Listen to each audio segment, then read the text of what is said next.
अस्सलाम वालेकुम dear students. आज हम डिस्कस करेंगे स्ट्रक्चर ऑफ ह्यूमन स्पर्म, यानी स्पर्म के कौन कौन से पार्ट्स हैं और कौन कौन से इनके नाम क्या क्या है। तो सबसे पहले हम लोग देखते हैं कि जो फीचर्स है स्पर्म के। स्पर्म खुद, अगर आप लोगों ने सबसे पहले आप लोगों ने देखना है ओजेनेसिस और यानी गेमेटोजेनेसिस स्पर्मेटोजेनेसिस वाला जो वीडियो वो देखना है लेक्चर। उसके बाद ये आप लोगों को समझ आ जाएगा।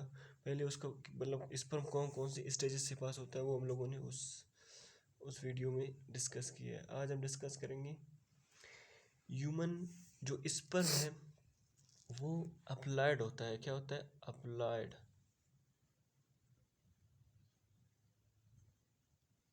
अप्लाइड यानी एन यानी 23 नंबर ऑफ क्रोमोसोम। सेकंड जो इसका फीचर है वो है फ्लैजिलेट। फ्लैजिलेट। थर्ड ये है कि ये मोटाइल है। आप लोगों ने अपने जहन में याद रखना है कि मोटाइल स्पर्म उस वक्त होता है जब स्पर्म पूरा बन रहा होता है। जो स्पर्मेटिड है, स्पर्मेटिड वो है स्पर्मेटिड हम लोग उस इमेच्योर फॉर्म ऑफ स्पर्म को कहते हैं जो अभी तक मेच्योर नहीं हुआ और उसका टेल नहीं है।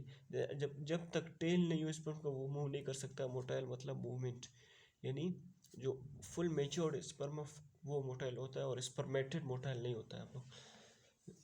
उसके बाद पार्ट्स पार्ट्स कौन कौन से स्पर्म के। स्पर्म के 4 पार्ट्स है। नंबर 1 एड, नंबर 2 क्या है? नेक है, और नंबर 3 क्या है? नंबर 3 है मिडल पीस। और नंबर 4 है टेल। ये जो मिडल पीस है, ये मिडल पीस ये पूरा एरिया इसका मिडल पीस है जिधर माइटोकॉन्ड्रिया प्रेजेंट होता है। जो हेड है इसका उसको हम लोग मजीद दो तरीकों से क्लासिफाई करते हैं। हेड में एक तो होता है न्यूक्लियस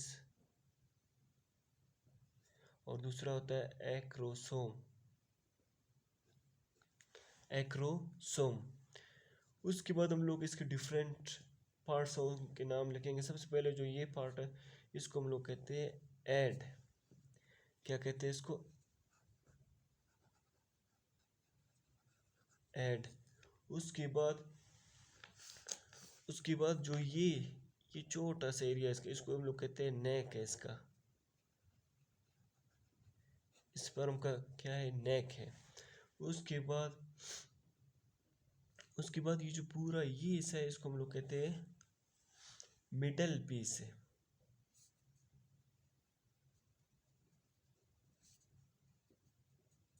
मिडल पीस, और इस जगह को हम लोग कहते हैं टेल है। स्पर्म का टेल है। अभी जो एड में जो चीज़ें आती है, सबसे पहले जो एड में जो आउटर मोस्ट मेम्ब्रेन होता है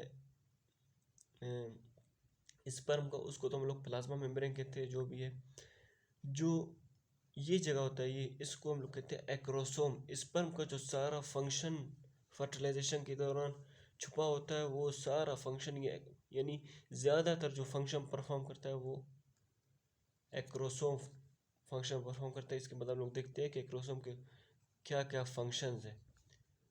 उसके बाद ये जो ग्रीन एरिया इसको हम लोग कहते हैं गैलिया। अच्छा, उसके बाद जो ये हम लोगों ने इस तरह ओवल शेप्ड थोड़ा सा, इसको हम लोग कहते हैं न्यूक्लियस है। क्या है? न्यूक्लियस है। और उसके बाद जो ये एरिया है, ये जो सर्कुलर एरिया है छोटा सा, इसको हम लोग कहते हैं ये प्रोक्सिमल सेंट्रियोल है। क्या है ये? Proximal centriole.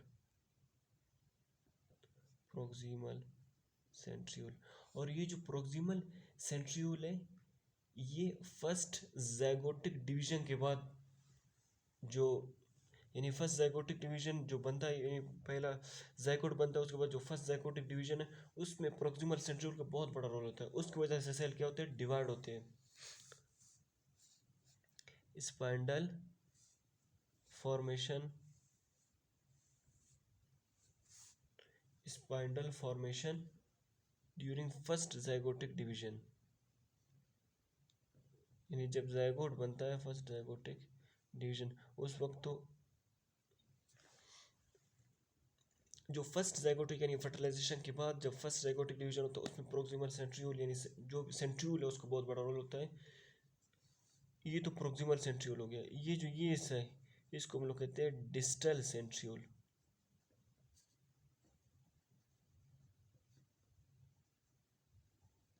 इसको हम लोग कहते हैं डिस्टल सेंट्रियोल।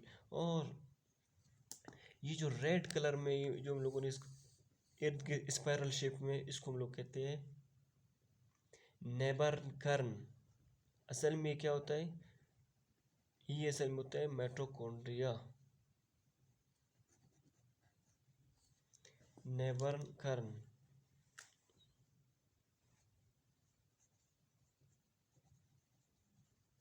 नेबरकर्न।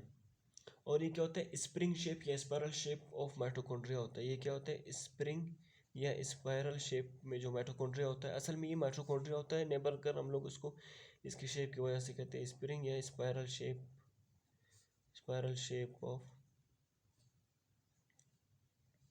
माइटोकॉन्ड्रिया। यानी स्पर्म मूव करता है इस माइटोकॉन्ड्रिया की वजह से, एटीपीज वगैरह एनर्जी करेंसी इधर ही मौजूद होता है। उसके बाद हम लोग देखते हैं इसका जो ये जगह है, ये इनको हम लोग कहते हैं एक्सियल फिलामेंट्स। Axial filaments. और ये कौन सी फॉर्म में होता है, ये 9+2 की फॉर्म में होते हैं।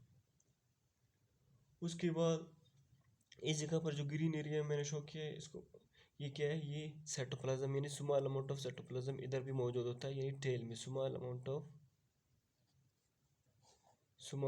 Of cytoplasm. अच्छा, ये जो हम लोगों ने स्पर्म के डिफरेंट पार्ट्स हम लोगों ने देखे।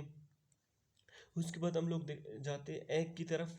फिर उसके बाद जो ये जो एक्रोसोम है इसका फंक्शन, और एग के यानी जो मुख्तलिफ मेम्ब्रेन्स हैं, ये असल में ये जो एक्रोसोम है इसके अंदर डिफरेंट एंजाइम्स होते हैं जो फर्टिलाइजेशन के दौरान एग के जो मेम्ब्रेन वगैरह उसको क्या करते हैं, ब्रेक करते हैं ताकि स्पर्म पेनिट्रेट या इंटर हो सके एग में। तो एक्रोसोम के हम लोग फंक्शन बाद में पढ़ेंगे। सबसे पहले क्या पढ़ेंगे, एग का स्ट्रक्चर। स्टूडेंट्स हम लोग ह्यूमन एग पढ़ेंगे। ह्यूमन एग में क्या है, ये साइड है इसका, ये जो ऊपर वाला है इसको हम लोग कहते हैं animal pole. Sperm always enters from animal pole. ये जो स्पर्म है ये ऑलवेज क्या करता है, sperm always enters from animal pole. यानी जो स्पर्म है वो हमेशा ये जो एनिमल पोल है इधर से एग के अंदर इंटर होता है। उसके बाद ये जो ये एरिया है इसको हम लोग कहते हैं वेजिटल पोल। इसको हम लोग कहते हैं वेजिटल पोल। ये ऊपर वाला लेयर है स्पर्म का, इसको हम लोग कहते हैं जोना पेलुसिडा। Zona pellucida. और ये जो ऊपर वाले सेल्स है, उसके बाद ये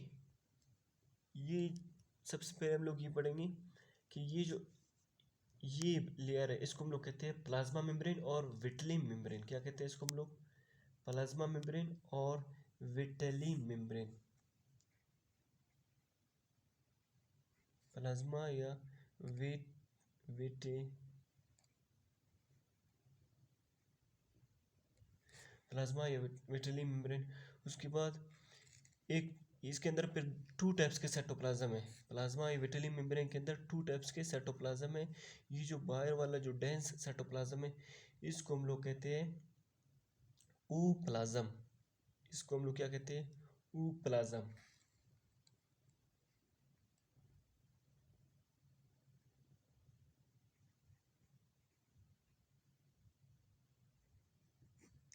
ऊप्लाज्म। और उसके अंदर क्या होता है? न्यूक्लियस होते हैं, ऑर्गेनेल्स, और थोड़ी सी मिकदार में यॉक होता है। क्या होता है इसके अंदर? क्या होता है? न्यूक्लियस, न्यूक्लियस, ऑर्गेनेल्स और छोटी मिकदार में यॉक होता है। यॉक जो नोरिशमेंट के लिए बहुत ही नेसेसरी होता है शुरू के स्टेजेस में एग के। तो ये तो हो गया ऊप्लाज्म, ये प्लाज्मा मेम्ब्रेन। और ये जो सेल्स है ये क्रोन की शक्ल में, जो ताज है उसकी शक्ल में है, इसलिए हम लोग इसको कहते हैं कोरोना रेडिएटा। इन सेल्स को हम लोग वैसे कहते हैं, क्या कहते हैं? Corona, corona radiata. और उसके बाद आप लोगों ने याद रखना है कि ये जो एग है, इस ह्यूमन एग, ये इस एग का नाम है माइक्रोलेसिटल एग। माइक्रो लेसितल है। माइक्रोलेसितल एग हम लोग उस एग को कहते हैं जिसमें बहुत कम हो cytoplasm, cytoplasm sorry yolk, yolk क्या हो? बहुत कम हो। इसमें क्या हो? Yolk, yolk release.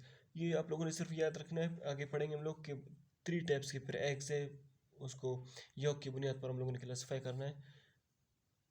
तो जो लोअर वर्टिब्रेट्स है, आप लोगों ने एक पॉइंट याद रखना है कि जो लोअर वर्टिब्रेट्स है, लोअर वर्टिब्रेट्स में लैम्ब्रश क्रोमोसोम्स अपेयर होते हैं। इन लोअर वर्टिब्रेट्स,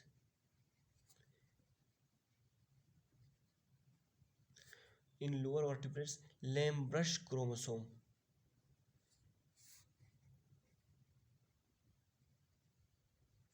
अपेयर। ये किस लिए अपेयर होते हैं? तो ये क्या करते हैं? इंक्रीज करते हैं यॉक सिंथेसिस को,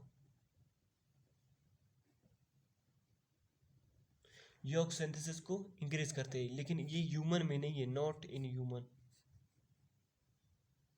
नॉट इन ह्यूमन, ये ह्यूमन में नहीं है। तो ये हम लोगों से बच गया था। इसको हम लोग कहते हैं जर्मिनल वेजिकल। ये क्या है? इसको हम लोग कहते हैं जर्मिनल वेजिकल।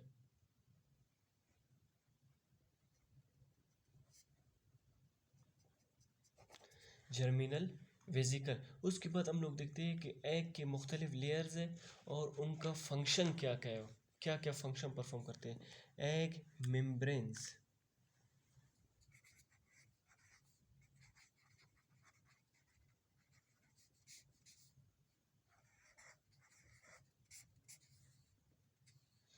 एग मेम्ब्रेन्स में सबसे पहला जो मेम्ब्रेन है वो है प्राइमरी मेम्ब्रेन। प्राइमरी,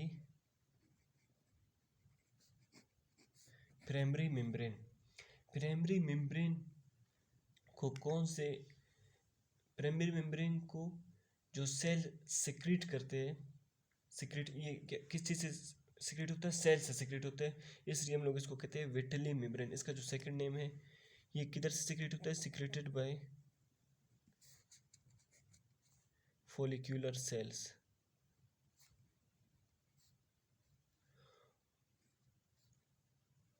जो विटिली मेम्ब्रेन है इधर ही से क्या होता है? सिक्रीट होता है विटिली, विटिली मेम्ब्रेन। उसके बाद जो सेकंड लेयर है उसको हम लोग कहते हैं, उसको हम लोग कहते हैं जोना। ये जो सेकेंडरी लेयर है, सेकेंडरी मेम्ब्रेन है, ये किधर से रिलीज होता है यानी किधर से सिक्रेट होता है? इसको सिक्रेट करते हैं फॉलिकुलर सेल्स। कौन से follicular cells? Secreted by,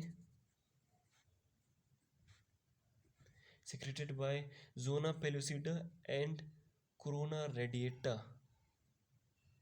zona pellucida plus corona radiata. और उसके बाद जो टर्शरी मेम्ब्रेन्स होते हैं वो ग्लैंड्स रिलीज होते हैं, और कुछ ग्लैंड्स होते हैं उधर से रिलीज होते हैं, टर्शियरी मेम्ब्रेन्स। Tertiary membranes. ये किधर से रिलीज होते हैं? इनको जो ग्लैंड्स है वो रिलीज करते हैं, सिक्रेटेड बाय ग्लैंड्स या ओविडक्ट, उधर से सिक्रेट होते हैं। तो इसका एग्जांपल है शेल, जो इसका ऊपर वाला शेल है। उसके बाद हम लोग देखते हैं कि जो एग है उसको यॉक की बुनियाद पर जो डिस्ट्रीब्यूट किया है वो कौन कौन से इसके टाइप्स है। स्टूडेंट्स, हम लोग पढ़ रहे थे एग के टाइप्स। एग के जो टाइप्स है वो 3 टाइप्स है। सबसे पहले जो एग टाइप है वो है माइक्रोलेसिथल एग। माइक्रोलेसिथल एग वो जिसमें बहुत कम यॉक हो, इसका एग्जांपल है ह्यूमन एग। उसके बाद है मीजोलेसिथल एग। मीजोलेसिथल एग में वो है जो मॉडरेट अमाउंट ऑफ यॉक हो, उसमें उसमें उसका एग्जांपल है फ्रॉग। यानी फ्रॉग क्या है कि उसमें जो नॉर्मल अमाउंट है यॉक का होता है। क्योंकि फिर उसके बाद भी इसमें क्या होता है, मेटामॉर्फोसिस होता है। जो लार्वा एज होता है उसके बाद मुख्तलिफ स्टेजेस से गुजरता है, यानी उसमें मुख्तलिफ डेवलपमेंट्स होते हैं। यानी जब वो निकलता है, जो मेंढक का बच्चा है या ऑफ स्प्रिंग, वो जब निकलता है, सेलेमेंडर है, वो डिफरेंट स्टेजेस से गुजरता है, यानी मेटामॉर्फोसिस उसमें होता है। उसके बाद वो क्या होता है, कंप्लीट फ्रॉग में कन्वर्ट हो जाता है। उसके बाद है मैक्रोलेसिथल एग। मैक्रोलेसिथल एग क्या है, जिसमें बहुत ज़्यादा एग यॉक हो, और वो क्या होता है, एम्ब्रियो को कंप्लीटली नॉरिशमेंट देता है। इसलिए उसका जो एग्जांपल है वो है बर्ड्स या रेप्टाइल्स है। तो लाइटिक एंजाइम्स ऑफ एक्रोसोम का काम क्या है कि ये 3 टाइप के जो एंजाइम्स है वो किधर प्रेजेंट होते हैं, एक्रोसोम में प्रेजेंट होते हैं, या इनका दूसरा नाम है स्पर्म लाइसिस। यानी ये क्या है, स्पर्म लाइसिस। लाइसिस का मतलब है ब्रेक डाउन। इन तीनों को हम लोग कलेक्टिवली स्पर्म लाइसिस भी कहते हैं, जो ब्रेक डाउन करते हैं एग के मुख्तलिफ लेयर से। सबसे पहले जो कोरोना पेनिट्रेटिंग एंजाइम वो क्या करता है, डाइजेस्ट करता है कोरोना रेडिएटा के सेल्स को। उसके बाद जो एलियोनिडेज है वो क्या करता है, एलियोनिक एसिड क्या करता है, डाइजेस्ट करता है।